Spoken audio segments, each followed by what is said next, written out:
Welcome back to Season 2 of That's So Second Millennium, the Catholic Science podcast, where we look forward to the new synthesis in the new millennium between faith, philosophy, and science. Welcome back to That's So Second Millennium. This is episode 64. This is the continuation of our panel discussion following the Society of Catholic Scientists conference last week.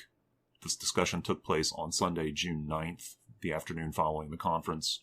It was with Merissa Newton, philosophy instructor at the University of New England, and Geoffrey Woollard, a cancer researcher at the University of Toronto. The audio quality for this half is better than last week's, not as good as next week's will be when we start the interviews with, or the segments of the interview with Maureen Condic. So this is still, you may find sections where you want to scrub ahead a few minutes. Don't be too fast to skip the whole thing. If you do end up skipping this episode, please don't skip next week. I do apologize. I am still learning. This is still early in the process. Too many things I'm trying to do with my life right now. So back to the discussion with Geoffrey, Merissa, Bill, and I. So what do people think of Stephen Newton's talk? That was fascinating. 5 different types of beings that they all coexisted, right? Right. Yeah. It's fascinating. I have no idea. What that would be like. Yeah, I mean, there's some error bars on exactly when they ended existing. You know, it's funny because I had always thought about when Neanderthals stopped existing, but I had never really thought about, well, they had to start somewhere. Right. Like something they start, and then other things started much earlier, and then they stopped, but they might have gone on for longer, and it's right. It's not a Right. It's not an even tree. It's like a forest. Yeah. Right. And there's interbreeding and the dense. I mean, I followed some of the stuff in National Geographic. Yeah. But it was, what is it? Homo luzonensis from the Philippines. Yes. It's just like this summer. Like, I haven't seen that. I haven't Right. seen that yet either. Right. The Denisovians are very new too, right? Just a few years. Yeah. This decade, yeah. Yeah, it's been amazing what they've discovered. And I feel like the dates keep getting pushed back earlier and earlier for Well, I mean, the earliest. that's the nature of geological, but specifically fossil paleontological research, right? Mm-hmm. You know, we can have false positives. We can have things that, it turns out it wasn't actually that old, or, it isn't actually this thing that we're interested in. Mm-hmm. But mostly we have false negatives. Mm-hmm. We haven't found it yet. Right. We don't know. We don't know. Well, we don't know. Right. Right. And that's the thing. When you could go all the way back to, forget what scholar in the 50s was. Yeah, there's really just 3 stages. There's the early species, and there's Homo erectus, and there's us. Mm-hmm. Well, that's nice in the 50s when you don't have anywhere near the data. Right. Picture that we're all used to in our anatomy books. Yeah. That age gradually getting up, right? Yeah. Right. Yeah. Kind of set that in the rest. I was curious what you guys got out of that in terms of the sort of the end of Neanderthal existence. So there was interbreeding of humans in Europe, and then was there an actual time where they just died off? Is that pretty clear? See, I don't think it's clear at all. Well, because couldn't they just find some other specimen that was 10,000 years, 5,000 years? So they looked that up. Like, how do you have data that says everything else back then? Right. You could maybe do some stuff with the areas of DNA and how they drifted get estimates, but that just would have to do with whether interbreeding would have stopped in this specific group. Mm-hmm. Mm-hmm. Yeah, right. There's no way to prove that they all died at this specific time. Right. Yeah, that's very difficult to do. It's notoriously difficult to do for a land vertebrate. Right. It's much easier if you're dealing with a marine invertebrate where you can bury them immediately, and you have some reason to believe you have a fairly accurate statistics on their fairly consistent preservation, and therefore, if you take a section of rock, you'll find enough of them to get your statistics up to the point where you consider them reliable. Mm-hmm. There's no way that's the case for Neanderthals. Mm-hmm. There's just no way. Still a mystery in a way. Their larger brains that he was talking about. Right. It's interesting. Yeah, just so static. Right. That was what caught me. So they were doing the same thing. Yes, for so long. Mm-hmm. Not changing, not optimizing, not getting better. It seems like language was really the point at which that changed. And that was the key point. Words are social, progress. technical, natural. Something you didn't really get into, but I think is clearly there, is the fact that the language changes our brains. Well, that was in one of the talks. Like, I think it was actually, I forget which talk about words was in the middle of the slide, and it said it changes our brains, but it also allows us, language also allows us to reach out into the world. Yeah. Was that Which his talk talk? that was. It I was thought he had a slide like that, but maybe that's not the exact one you're speaking of. whoever was talking about language was saying that it changes our brains. It Well, I mean, if you changes don't our learn concepts. language, All sorts of terrible if something things horrible don't happens happen. and you don't learn language, then you get in the way. Sort of. I mean, you have plasticity, but luck is. It's not unlimited plasticity. Right. Yeah, it's so fascinating. Windows close. Mm-hmm. You don't get that stimulation at certain points. I mean, he gave us his conclusions. I'm not really sure if, like, how he speculates about these things. What fields is he drawing from to get his ideas, to get these things? Yeah. Right. I mean, Very interdisciplinary with linguistics. right, linguistic psychology. You have to read quite widely. Yeah. Yeah. I know that that's a theory in philosophy of language that you can't have concepts without language, so that language actually gives you the capacity for concepts, and even say a baby who is crying and doesn't really know exactly why it's crying can't fully experience the emotions of, say, sadness or anger or whatever else they might be crying over until they have the word, right? Until they have the language for it, and then they can sort it out based on. So I think language is primary, but that's a big discussion still. Yeah, in a way, Language comes before concept. Yeah, in a way, Marie George, in the question period, answered a bit about this, that asks this question about the evolutionary roots of our emotional behavior and our ability to communicate with each other, and that spark. Mm-hmm. Well, I Mm-hmm. can spiritual capacity. And she reminded me, that when I'm experiencing emotion, I'm conceptualizing it. Mm-hmm. I am not just, it's not just It's reflexive. stuff. Yeah. I think about my feelings. I also feel about my thoughts. Yeah. Mm-hmm. So it's so intertwined in us Yeah. that we can't So true. really imagine, like Thomas Nagel said, we can't imagine what it's like to be bad. Right, We know what it would be like for me to be a bad. but not for Right. that to be bad. Yeah. After Yeah, but that. that would be, Okay. Right. what it would be like to be those people. I mean, I hear that from recently. There are people who have a fourth kind of cone and therefore are receptive to ultraviolet. Where's that going? What's that like in this mortal life? For sure, I am not going to find out. Right. I don't know what it's like to have four color. I just don't, and I won't. They get I am cancer. kind of sad about that. I have no idea. I hope they don't get eye cancer. Well, you can use some microscopes and do different channels and think about it. Yeah, Wow. you can get excited. Molecules. False color, like, trying to, and maybe we'll find out. Maybe eventually those people will be studied to the point we find out that their chemical pathway activates this, and boy, the neural activity looks exactly like some mixture of, it might not be that different.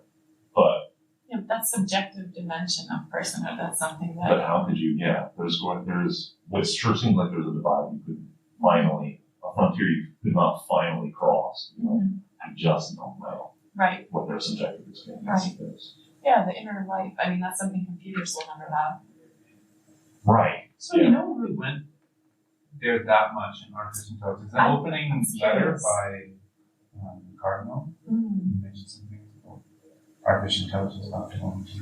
But I was hoping there'd be more. it was maybe Didn't it came someone up more pose a- over meals, but it did come up in a Someone posed the question on Marie George if you had a machine that could replicate everything, right? Every neural connection. Who was fielded? Who was part of that question? If you could replicate all however many billion neurons and however many quadrillion connections between them, how could you tell the difference? Would that thing have human consciousness? How could you tell? I mean, that's obviously a hilariously foreign philosophical question that I'm sure people are already trying to tackle. But well, Or in a way, terrible that's what the sci-fi organoid do what? talk was getting at. The what? The organoid talk. Yeah. Brain. Yeah, in a sense. It's made in the image of man. Mm-hmm. We're not there yet. I mean, in that case, at least Harmful it's garbage. using parts of the human brain, but this is a machine that we're speculating about that Yeah. has the connections, that has a similar structure than neural pathway. I think the answer is it wouldn't have consciousness. It'd be hard to believe. I mean, yeah. I mean, it's the people who are already arguing whether the machines that we have some kind of consciousness. I just have to rest my head against something for a while. I don't see the reason to believe any Well, of they that. can't answer Nagel usually. They can't usually answer Nagel or the Chinese remarkment or any of those things, or the hard problem of consciousness. Like, Mary's room, that one with the color red, where Mary is a very intelligent human who's been locked in her whole life, and people have told her all the scientific things she needs to know about the color red, or all the empirical facts about the color red. But when she's never seen anything red. But she's never seen anything red. So when she comes out and she sees something red, does she find out something new? And most people would say, yeah, she does. Of course she does. Yeah. So, see, it's the experience, the personal experience that's reflective. There's some people doing machine learning in both Oh, really? text. I didn't see that. Natural language processing. Oh, I should have read those. Maybe next year. Yeah. I was walking around too much. But it's an interesting topic that I was actually hoping to touch on a little bit more, so maybe in a future conference. Yeah. I mean, that's the beautiful thing is that we're not going to get it all done in a year, obviously. Right. Gives us a reason to get back together again. That's right. Yeah, it could be more like, well, where should we build it for? How should we be relating to the technology we make? How should we be relating to this technology? There's a whole field of human-machine interactions, even developing, programming in, setting up causal language, causal ways of interacting with machines. Let's say you're in the military and you search and rescue and have a machine support, for search and rescue. Right. And you're like, turn left to go over this mountain in a helicopter, go here, go there, go these things. Well, why? I want to know why. What's the reason? So trust this. Because this is a good decision. The computer could be programmed to ask why, but not to care about why. Right. Yeah. It's always a projection of yourself, the programmers into their machine. And the machine can't bootstrap itself into existence. And with that,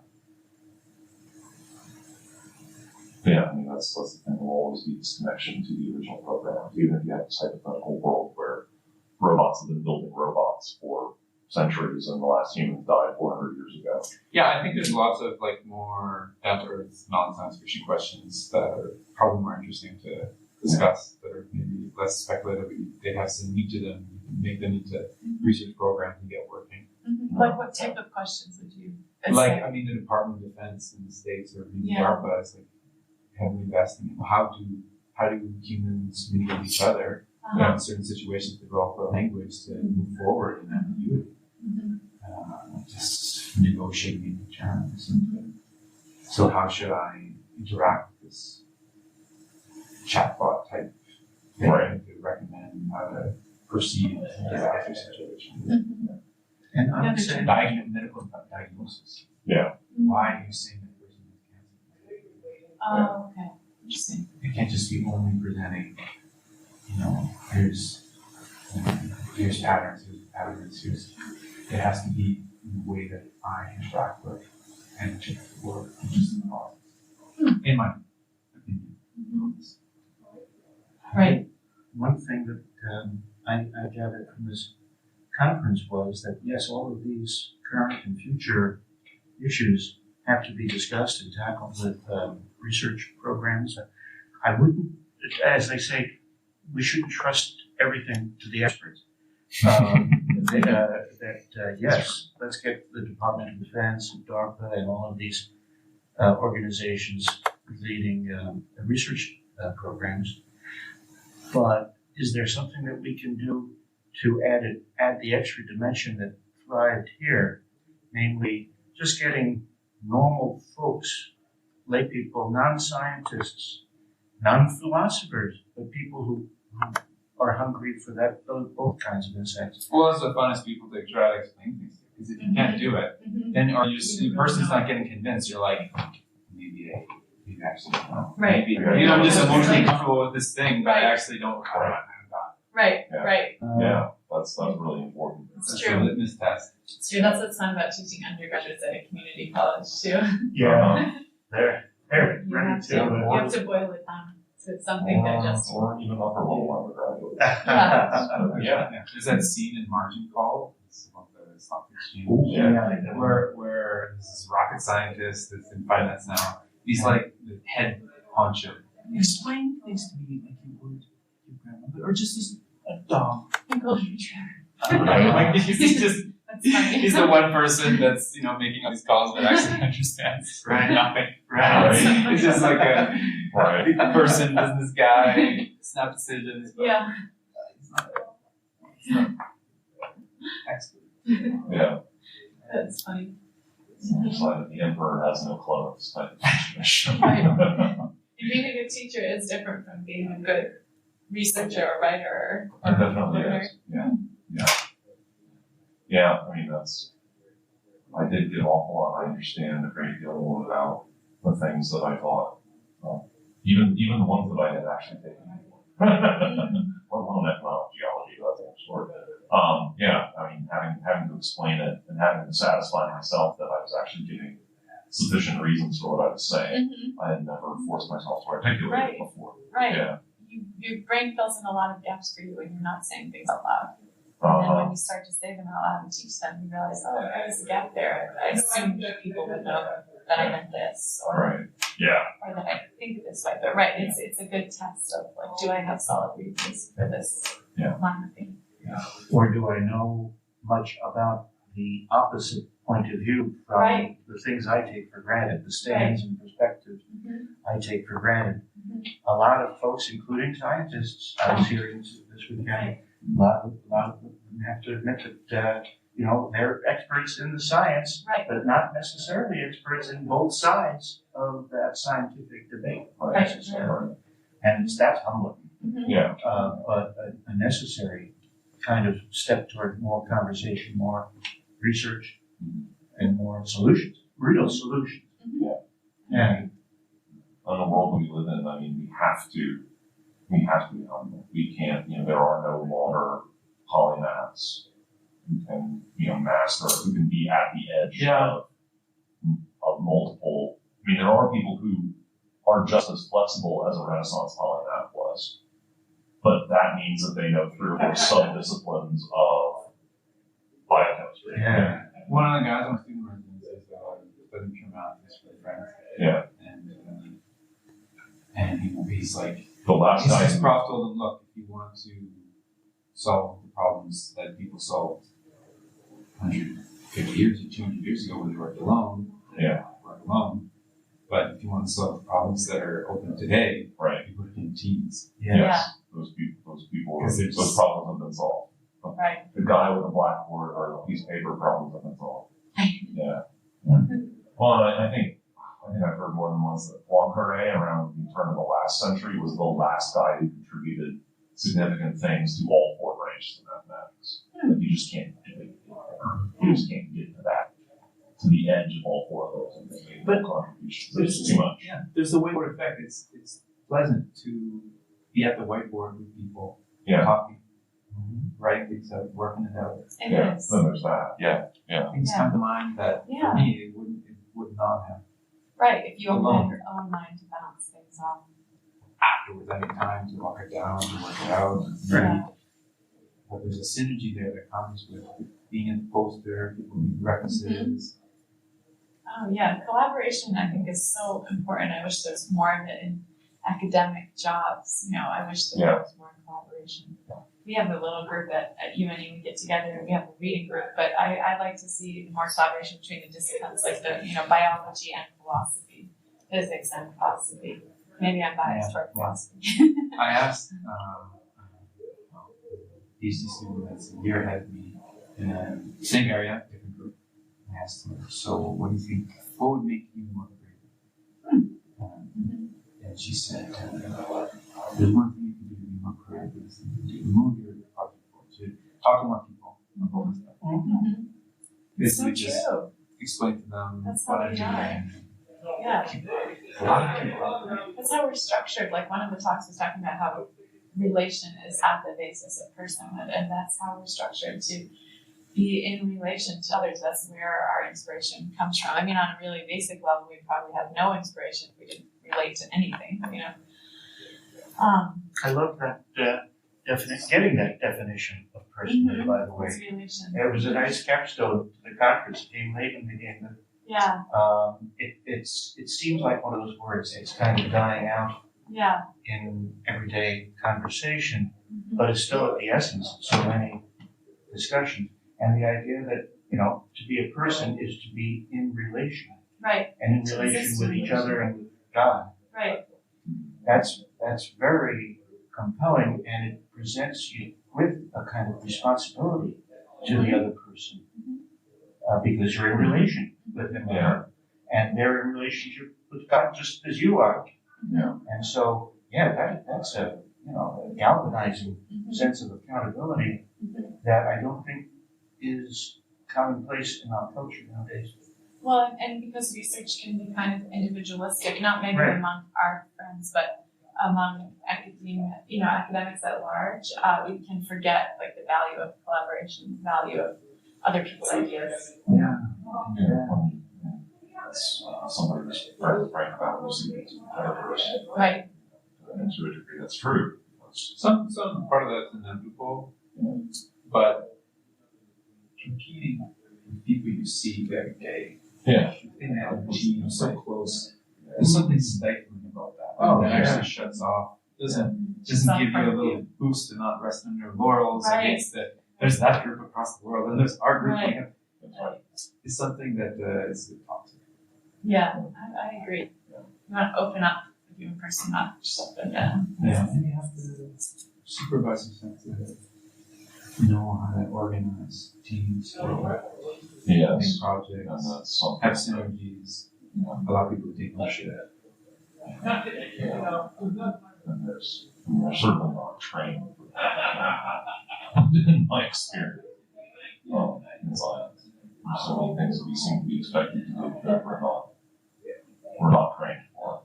And of course, not everything has to be done by formal training. Probably the minority of things that we would like can never be done with some sort of formal training. But it's you don't think about it, at least in my experience out in the world, out in popular culture, and certainly growing up in the middle of nowhere in Indiana, knowing that when we did this with people like on a sort of genericized public image of scientists, that thought that you have to have an peaks. Is not part of that image. Right. So, and it's crucial. It's crucial.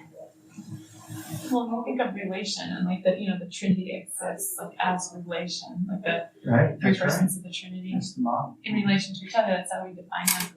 And then I know the guy that I'm interested in that I present a little bit on this weekend is Max Shaler, and just how his definition of the person was as this center of action that's completely non-objectifiable. So when we say, the human being, of course, part of that is the material being, but then as part of the human being, he had this element called spirit, which is this non-objectifiable center of action. He said the person can only exist like in and through the execution of their acts, and that's also the only way you can know them. So I guess that's why our actions, so quickly shape us in terms of our personhood.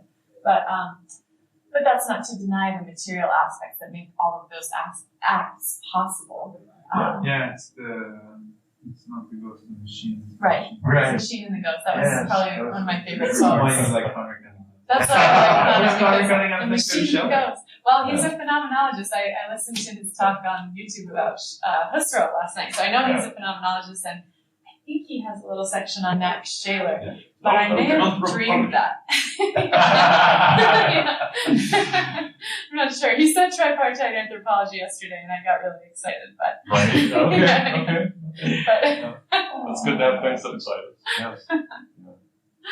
Tripartite anthropology. which is that's Shaler's anthropology. I told so him we'll he see. was like a Phenomenal. cross between G.K. Chesterton and Jordan Peterson. It's true. Right? Yeah, it's true. He has like the wonder of He's got G.K. but then he Chesterton. said, but I get on my knees. Yeah, That's right. I hear it. Scottish. Right? Yeah. It was also You can very tell. much, I don't know, a different generation experience with the movie Network with the anchorman Howard Beale. I don't know if you ever saw the movie No, Network. no. Mad Prophet of the Airwaves was his nickname, and he's the man who in plot gets everybody to get up and say, "I'm mad as hell, and I'm not going to take it any longer." That's a popular movie scene, and I think that Connor would be able to get everybody to and say, you know, I love God. Gosh darn it. Right, right. Yeah. Yes, I'm not going to put up with all of this non-God stuff. Well, you told us that all of us are basically already atheists from the beginning because we're asking the question, how does the soul fit inside the body? How does it exist with the body, along with the body, outside the body? They're saying that's not the primary thing. The primary thing is spirit. The primary thing is soul. Yeah. And then the question is, I guess, how the body kind of brings that to life. But I like that you reversed our dualistic anthropology. Right. Yeah. Well, yeah, I was certainly massaging my forehead for a while. I a room full of physicists and all this saying, Yeah. there's no such thing as matter. Why do you think you can't prove that there's such a thing as matter? There's no good reason to believe there's such a thing as matter. Okay. Well, when you said you can't prove the existence of other bodies, I was really trying on that one to figure out if he meant something along the lines of just this not Cartesian, but a Kantian worldview where we can't know the noumenal world. Right. Or if he meant that bodies as unified things appear to us, and yet as a body, we've never been inside someone else's, body in terms of their subjective existence. So we can't Prophet. So not only is Yeah, right. have to take it as Only poetic that's language. right. only be clear in retrospect what Yeah. that's talking about. Right, prophet right, for a while. right, Prophecy fulfilled. Right. right. Prophet is never accepted in his hometown, so it must be rough for him to go back to Belfast. Right. And he made it clear that it's rough for him to go back to Belfast because he converted to the Catholic Church. He said that at dinner on Oh, Friday. he didn't did. He converted. Okay. Yeah, I didn't get to sit in this. So he hasn't been shot yet. Oh, right. Well, Protestant Catholic. I think that was a little difficult there for a while. Yeah. Yeah. Yeah. He must have converted because of the Eucharist, is what I'm imagining, based on his talk. It seems to have had a very profound effect on him. Yeah, that was definitely the part that I took away from his talk. And going to Mass this morning for Pentecost and thinking about that. Let me take that as seriously as my tired, worn out, stressed, overconference. I mean, it was just one of these things. It was a great experience. Let me rest now. Yes. Exhausted, yeah. Sort of experiences, but I'm trying to do this and that to get ready for this big push. Yeah. I'm grateful that most of the big push has been pushed now. Yes. There's a lot of editing podcasts in my future. I think it's great that you guys are doing this. I think, you've already interviewed so many awesome people, and I'm sure it will just keep expanding. I hope so. I mean, I hope that, it gets the human side of it, because it's crucial. Honestly. There wouldn't be science if there wasn't human beings. Charles Peirce wrote very nicely about this. Do what? Charles Sanders Peirce wrote very nicely about this, being part of the scientific community. That I'm willing to forge ahead in the area I might never see the fruits of. Right. I think we should do that as future generations and be part of. In some way, we need to evolve. Yeah. Form. Which kind of sounds like his own work wasn't really appreciated as much as me either. So Isn't that how it always goes? Yeah. Copernicus had to publish after he died. Yeah. Someone did it for him. The people who were appreciated in their own life are kind of appreciated for their own life, and then it's kind of quietly shuffled away, and then realize that you maybe sort of adjust against stuff. But if they're appreciated afterwards, they're pretty memorable then. Right. Yeah. And then you realize, that was where the real work was going on. Mm-hmm. Yeah.